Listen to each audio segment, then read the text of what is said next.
Hello, my bread friends. Guess what? Today's video is going to be kind of, somewhat, for the kids of any age. Because, you know, I'm the biggest kid I know right here. I used to be an elementary school teacher, and I always told the kids on the first day of school, I said, I have a secret. What's your secret? I said, I'm not really a grown-up. And they'd look at me like, you're big, you look like a grown-up, and you have a job and you drive. And I said, well, I may look like a grown-up, but it's pretend. I'm really just a large child. And I still am just a large child. So today I'm going to be making, actually today and probably tomorrow, because I'm not sure how much of this is going to actually happen today in real time, but what you'll be seeing is today I'm going to make lavender fairy bread. Lavender fairy bread. So I have to do a little prep before I can actually start the bread. These monsters are Stoke's purple sweet potatoes. And when you peel these, if you don't know these, and I just discovered them myself, I want to show you the color. Just want to peel a little bit so you can see. Isn't that the most spectacular color magenta you've ever seen? When this is mixed with flour and butter and sugar and whatever else I put in this recipe, it will turn a little less, it'll dilute the purple and it'll be more like a lavender. But what we're going to do is we're going to shape it in kind of a fun way. And it, by the way, it does stay pretty purple, not as vibrant, but pretty purple.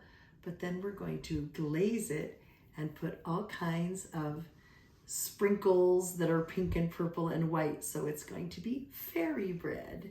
That's my silly name for it. But it's actually a delicious, soft potato bread. And a lot of you have made potato bread before.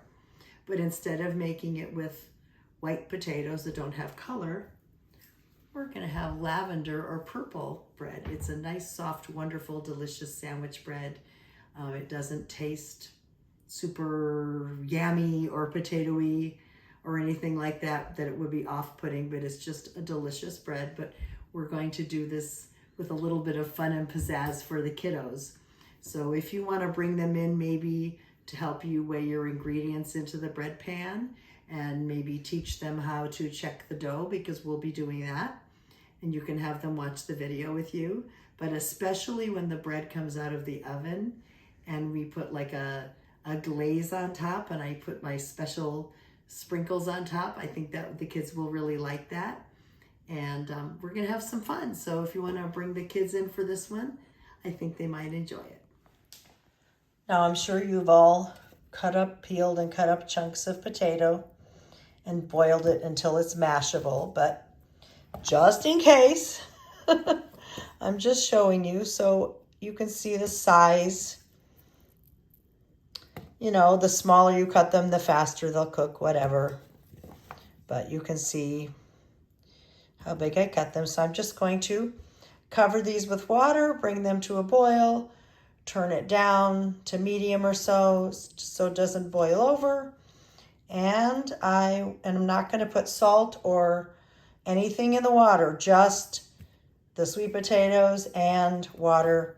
And as soon as they're soft enough to mash, I will drain them and just mash them with a potato masher and then get ready to make my bread.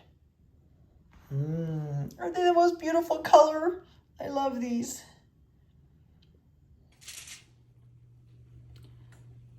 A lot of times when we boil potatoes, we want just a fork to go in.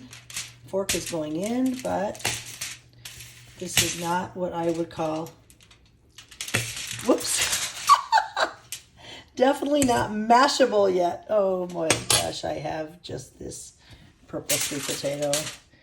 Went in 17 places. But you know me, messy, messy. So they're not quite there. The fork goes in, but they can't be mashed yet, so they're not quite done.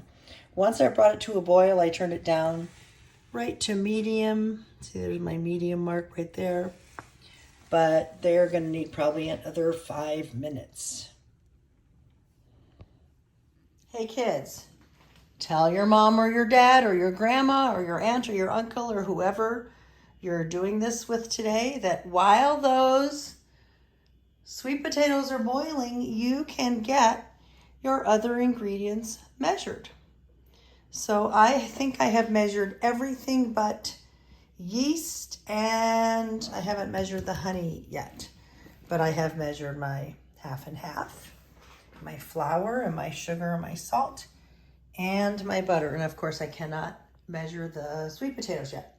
So look at your mom or your dad or whatever grown up you're working with and say, let's get organized.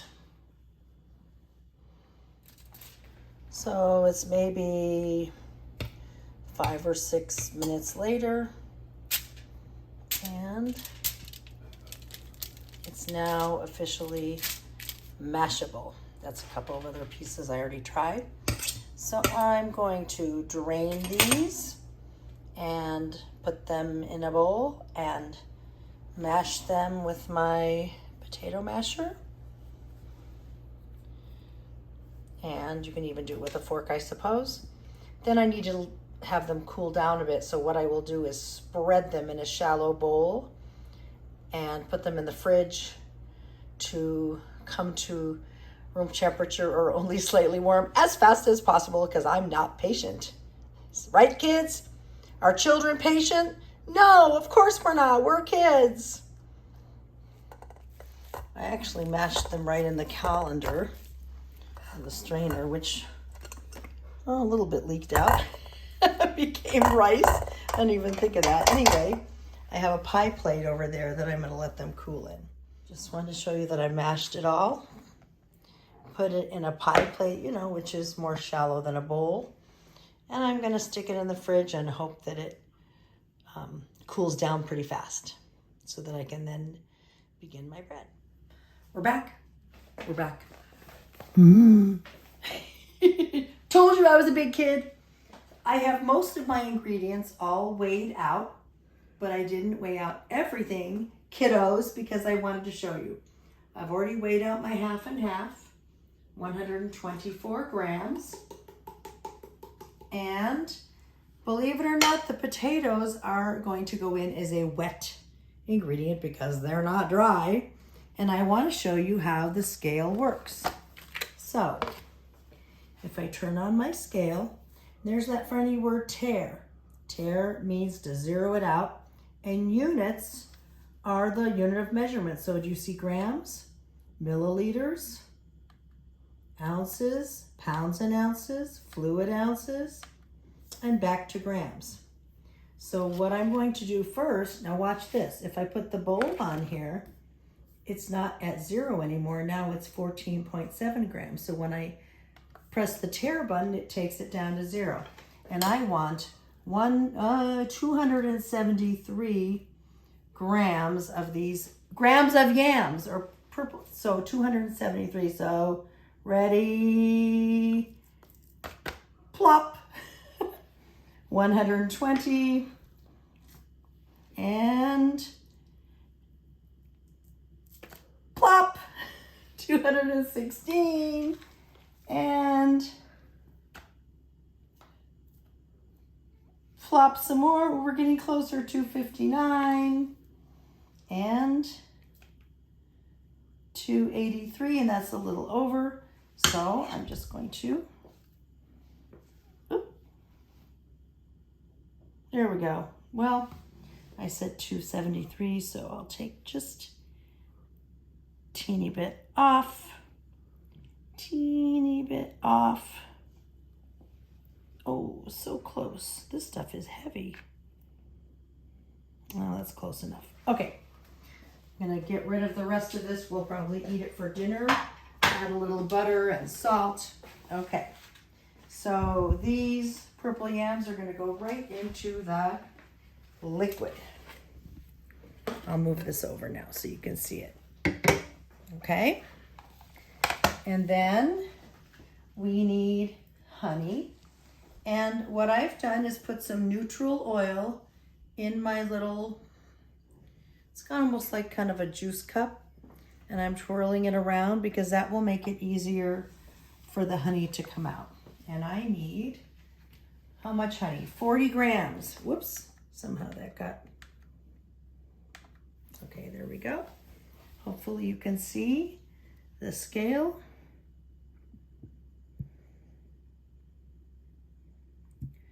So first I squeeze kind of hard, but then I start to go slow because the honey kind of keeps coming out.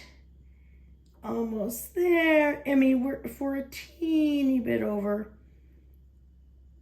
So close. Oh, oh. One more drop. All right. Whoa, whoa, whoa, whoa, whoa. All right, guess what? We need a redo. I'll just put this back on here. And that should be fine. I'm just gonna add a little bit more because it's at 33.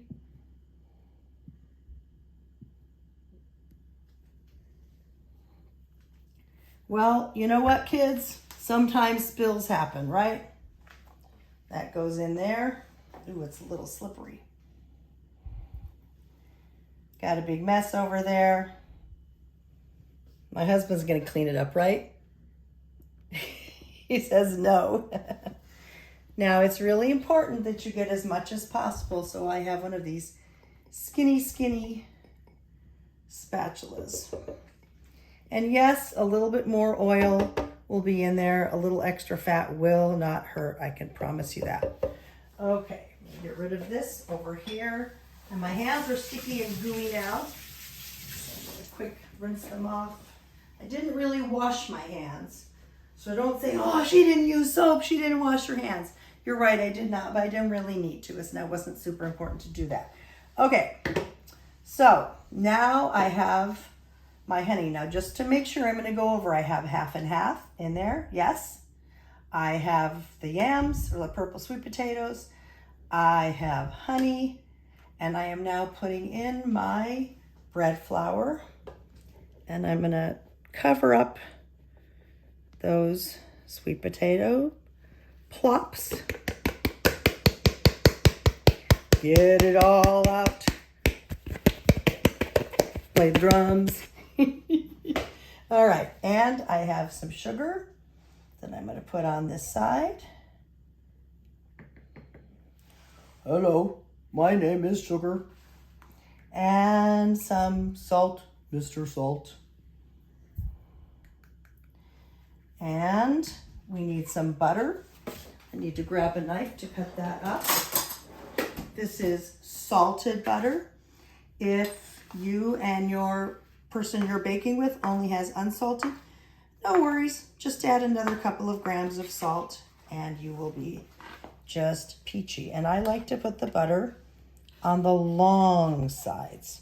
Okay? Okay. There's one last thing I need. And my videographer took away my scale, but I need it back. Magically, he moved it back. Oh.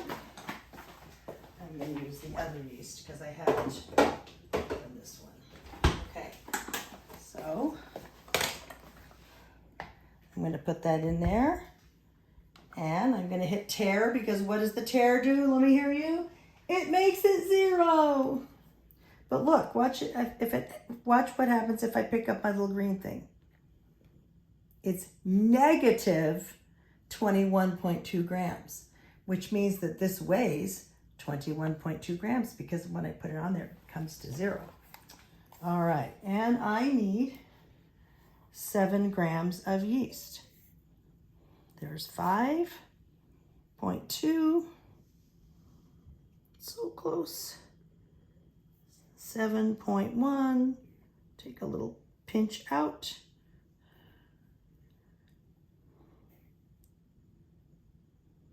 Oh boy. Oops, now it's a 6.9. All right, that will be good enough. I'm going to throw the yeast back in the freezer. Actually, I'm not throwing it, but that would have been fun, right? Who wants to throw things in the kitchen? Me. No, I'm just kidding, parents. I'm just kidding. So when we put the yeast into the bread pan, take our fingers, or you could take a knife or a spoon or whatever little thing you have, and you make a little hole, not too deep because you don't want to go down into your wet ingredients. Whoops. But just in the flour. You only want the yeast, get off me, butter. You only want the yeast to touch the flour. The flour, the salt is over here, sugar is over here, butter on the sides. All of the wet ingredients are underneath. The yeast should only touch the flour. Just like that. As soon as we turn off the camera, I'm going to put this in the bread machine and set it for dough. And this would be leavened dough. So this is where the bread machine, in my case, warms the ingredients, and then it kneads it. And then 5 minutes after it starts kneading, you want to check the dough to make sure it's not too wet or too dry. And I will show you that on this video. Okay, kids? Are you paying attention? You're going to become better bread makers than your moms or your dad or your grandmas or your grandpas or your aunts or your uncles, your cousins or your friend or whoever you are doing this with. This is so much fun. Okay, see you in a minute. I forgot to tell you that when you start your bread machine, that is the time where you clean up whatever you can clean up, and also to get organized for whatever loaf pan or other kind of vessel or dish or bowl or whatever that you're going to bake your bread in. Now, normally I would say kids should help in the kitchen, but you know, kids, you could use an excuse like, sorry, Mom, I have homework to do. Oh, wait, it's summer. Sorry, Mom, I have to go to the bathroom. Or, you know, I think I better call Grandma or something. So, you know, you could make excuses and not help your mom or your dad or whoever you're baking with, but really you should offer to help and say, what can I do to help? Because you know what, if you help in the kitchen now and you learn what to do, when you're a grown-up, a real grown-up, like more grown-up than me, you're going to know how to do things for yourself. And then someday you might do this with your little brother or sister or little cousins or little friends. And someday when you're a real grown-up, you can actually teach your own children how to bake bread and how to know how to clean up. So really and truly, you need to say, okay, teach me how to do the cleanup too, because that's really important. Don't really make excuses, even though I gave you those ideas. Was I kidding? I don't know, maybe not, but really you should help clean up. I still haven't finished cleaning up. But look what I did find. I wanted to show you what fun sprinkles I got at the grocery store. They're showing a little bit red on my screen, but these are a hot pink, although that's hot pink and it's a different pink. I don't know. And there's white and there's pink. Oh, this is better. There's lavender and pink and lavender and white. And we're going to have all kinds of fun with that one to go on the top. Hey guys, did you know that baking is science? If you like science, you will love baking because it is actually a science. You measure ingredients and you put them together. It's chemistry. So another thing about science is the colors, change on the dough when you bake it. They become brown. Well, here's the deal. We're going to use this. It's called a Bundt pan, B-U-N-D-T. And the cool thing about this is when you put the dough in, this top, when we unmold it, will actually become the bottom. And I am hoping, it's a science experiment. I am hoping, sorry for the noise, that the part inside the pan doesn't get brown. I know the middle will be lavender, but I'm hoping the top does not get brown or very brown, and that only this bottom, this top that becomes the bottom, gets brown. And all I have to do to prepare for this is use a really good canola oil spray, and I'm going to spray in all of these, call them nooks and crannies, all of the little parts, you have to really make sure they're all nice and greasy from this canola oil spray. And that's how we prep our pan. So the dough has been kneading for about 5 minutes, I think. And I'm gonna open this up and see how it's going. And, it's not dry and it's not wet, but it also is not coming together. I'm gonna give it another couple minutes and I'm gonna give it just a teeny splash of water. You saw that was almost nothing, right? And I'm gonna check back in a couple minutes. Now I think that you can kind of see in there, but it is starting to become one. Not quite though, we're getting there. And looks like we've got a pretty good dough ball now. Hello, pretty lavender dough. Boink. Kind of fun to poke it. Okay, well, don't spend all day poking it. It needs to keep warm in there. And we're just gonna let that go, and then it will rise and knock down, rise some more, and it'll be ready for the next step. Did you clean up yet? I didn't, but I'm going to now. Oh my goodness, the bread is growing. That's because we put yeast in it. It's supposed to grow. It has about 20 more minutes before we take the dough out and roll it out and put it in that Bundt pan.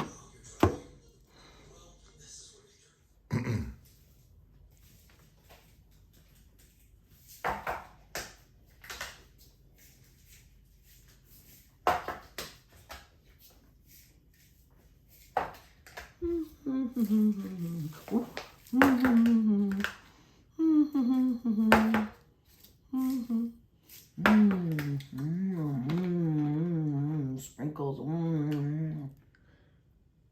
Uh-oh. I got caught.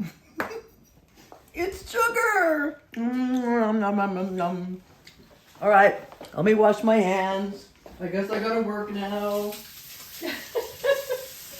You caught me dipping into the sprinkles. Okay. Are they all over my face? They were delicious. All right, so we have our nice lavender pinky dough here.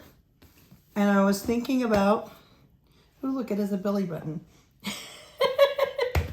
All right, I was thinking about how I want to do this, and I think I'm going to do it like a pull apart or a monkey bread.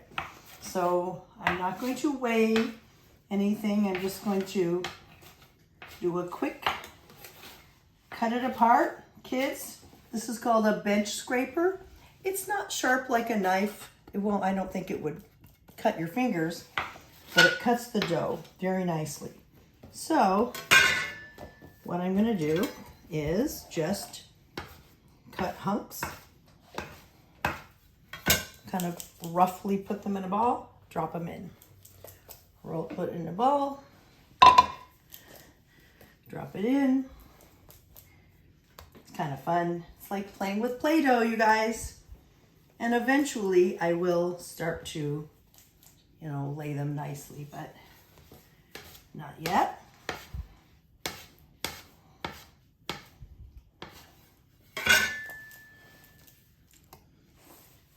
So whoever you are baking with, you can bake this in a loaf pan and have it like in a regular loaf of bread.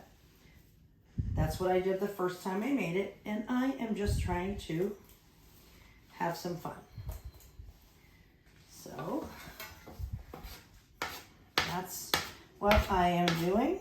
I think we'll turn the camera off so you don't have to be bored watching me do all of this. Then I'll show you what it looks like after I fill the pan. It's time to do the final rise. It only has to rise, which means poof, up one more time, I have my oven rack one rung lower than the middle. So what I'm going to do is turn on my oven for only 1 minute. Set a timer. Do not forget to set the timer.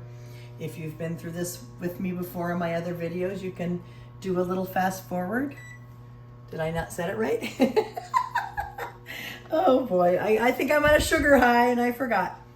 So I'm only preheating the oven for exactly 1 minute, or a little bit more, a few seconds more it looks like, and turning it off. I'm using how many minutes of electricity? Just 1 minute. The fickle finger of fate right there. 1 minute of electricity is all I'm going to use. Then I'm going to completely turn the oven off. That way it is just the right temperature to help the bread rise. I never cover my bread if it's in the oven to rise like the old-fashioned way, or if you leave it on the counter, you cover it. I don't cover it in the oven because there's no draft in there. There's no air blowing around in there, so my dough is not going to dry out.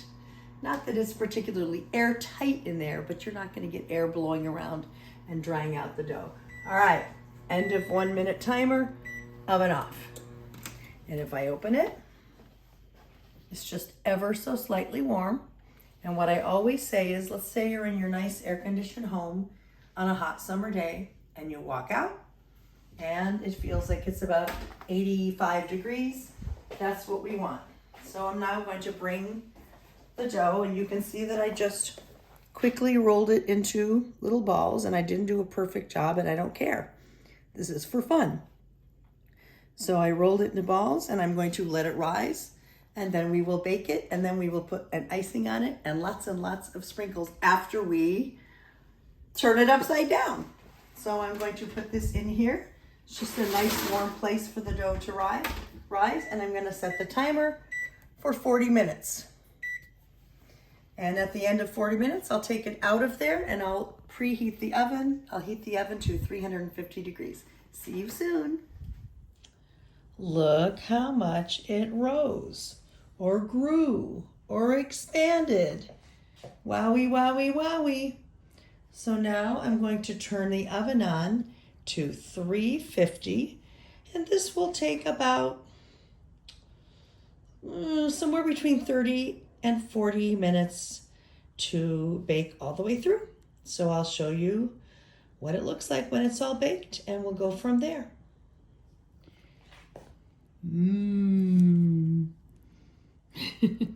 This is out of the oven.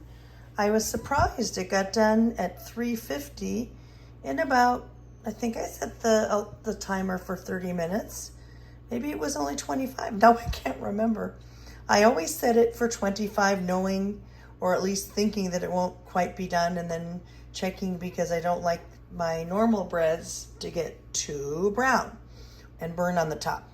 So this, you can see, was just starting to brown, but it's 200 degrees. I took its temperature. You can probably see some little holes. I took its temperature like in 6 places because I was so surprised. Maybe this Bundt pan is a really good heat conductor. So kiddos and grown-ups and anyone in between, I'm gonna let this cool a bit. I'm actually gonna move it up to the rack so air circulates better, but I'm gonna let it cool for a little while because I'm always nervous about, will it come out in one piece? So I'm gonna let it cool, and then I'm going to cool it a little more after that, still on the rack. Then I'm gonna put it on this platter, and I'm gonna show you how we're gonna ice it and get those yummy sprinkles on there. So it's all baked.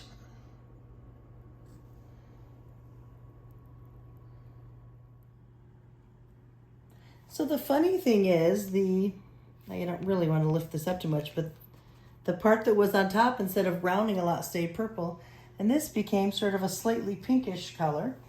We're going to make a sort of icing-y, glazy type thing. This is a little messy, but I'm always messy, aren't I? So I'm going to just put a bit of milk in here and watch as the sugar kind of implodes. It's fun. And it actually poofed the little whisk right out of there, which was really weird. You don't have to use the vanilla if you don't want to. And instead of milk, you could use water. So what I'm trying to do is just get all of this powdered sugar, and I'm trying to resist dipping my fingers into the glaze, because who loves sugar? Me. You saw me that my husband videographer caught me eating the sprinkles. All right, that's looking pretty good. Okay, I'm just gonna kind of have a good time pouring it on. And it drips down the sides. Sugar, sugar, sugar.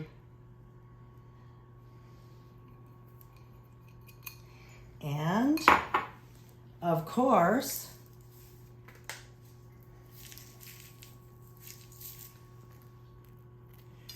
this of course is the most fun part of all, is decorating this with sprinkles. Now, kids, it looks like a cake, right? But really inside, it's just a really yummy bread. So you can cut it and make little mini sandwiches. If you want to be a little healthier, you don't have to glaze it or any of that. You can just bake it in a loaf. Put a little more lavender. And it's decorating the plate, and it's going all over. And my husband is cringing a bit, but oh well.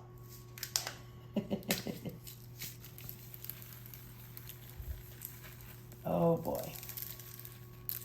So, this is why I wanted to call it Lavender Fairy Bread. And when we cut into it later, I'll show you what it looks like inside, and you'll see that it still is lavender on the inside, a little more lavender than what this shows.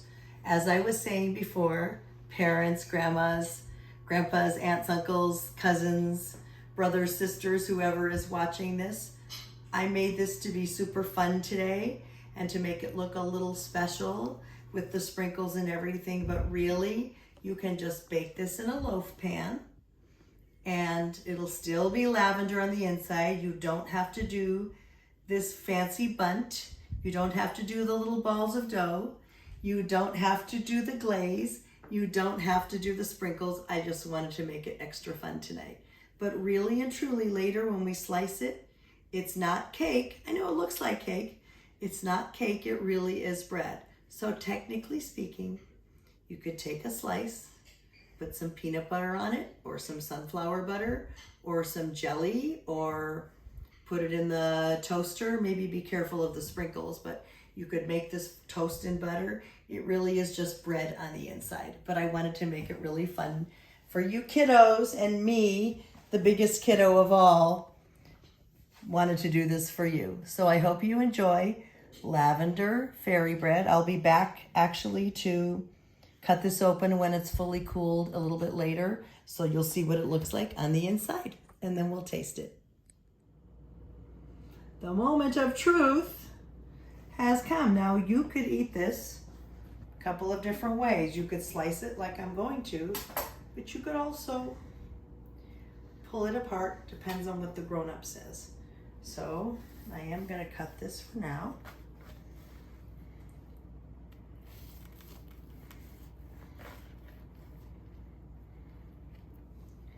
And see, it's still lavender, and it has some of the goo that went down in the middle. It's not cake, but it looks like cake, doesn't it? But it's very, it's very soft bread. I want you to look. Grown-ups call this the crumb. It's very squishy and soft. Okay. And obviously you don't have to do all of this fun stuff, but I wanted to do that today. It's a very soft, delicious bread. This tastes sweet because it has the sweet glaze and the, you know, the crunchiness of the sprinkles that are making it sweet, but it's really not a particularly super sweet bread. A little bit sweet. It does have honey and sugar in it, but it's not a dessert. It's actually a bread, but I made it look like a dessert. And right now with the glaze and the sprinkles, it tastes like a dessert. I'm also going to provide you pictures of the loaf that I made when I made this the first time, so you can see that it really is and can be a loaf of bread. Hope you enjoy this.